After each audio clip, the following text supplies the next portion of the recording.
Mga panahuli, nandito na ang binatang galing Europa, Jesus Tumor Ibarra.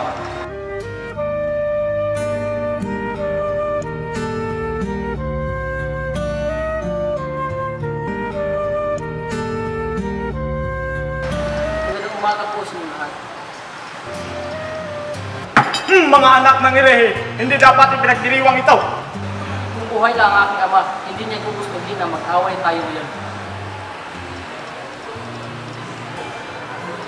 Jesus Tumor!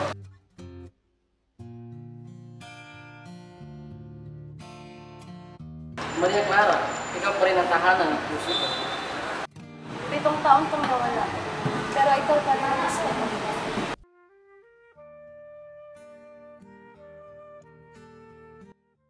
At ikaw ang dahilan kung bakit ako naglakas ng loob na bumalik. Ngayon, pangarap ko na sa bayan at para sa ating dalawa.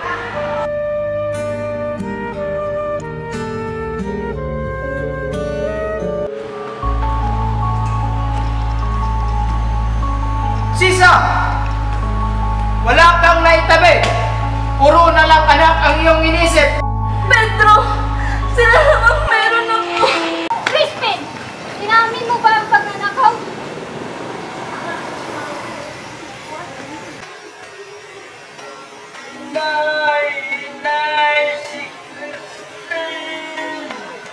Si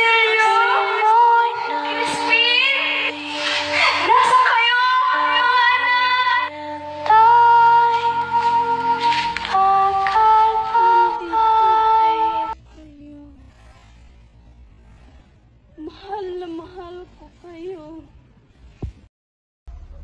Ibarra, may nagbabalak sa buhay mo. Natatakot sa iyo ang mga sa poder. Bakit nila ako tinuturing na kaaway? Dahil tumutulong ka sa bayan. ang parangan yan ay nagbanta sa atin. Ang pag-ibig nila Maria Clara. Hindi dapat magtagumpay ang isang Ibarra at siguradong hindi niya makukuha ang aking anak.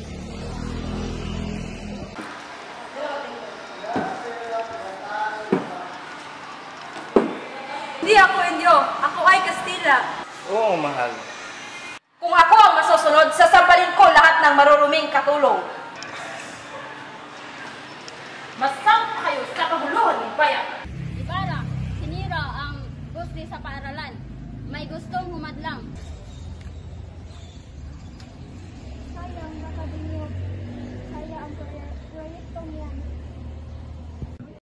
Hindi nila ako mapipigilan sa pangarap ko. Ibarra, tama ka sa amin. Higanti ang kailangan. Pinatay nila ang aming ama. Dugo kapalit ng dugo. Hindi ako lalaban gamit ng dahas. Hindi yan ang dahilan ng pag-unlad. Yan si Ibarra, ang utak ng rebelyon. Takpin yan! Kaaway ng simbahan! Hindi ako rebelde, kasinungalingan ito.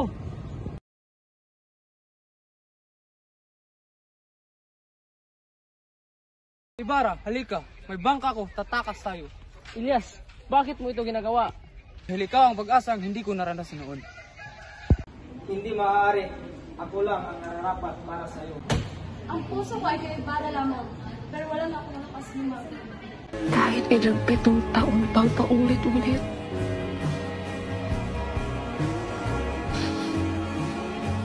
Hihintayin kita, Jesus.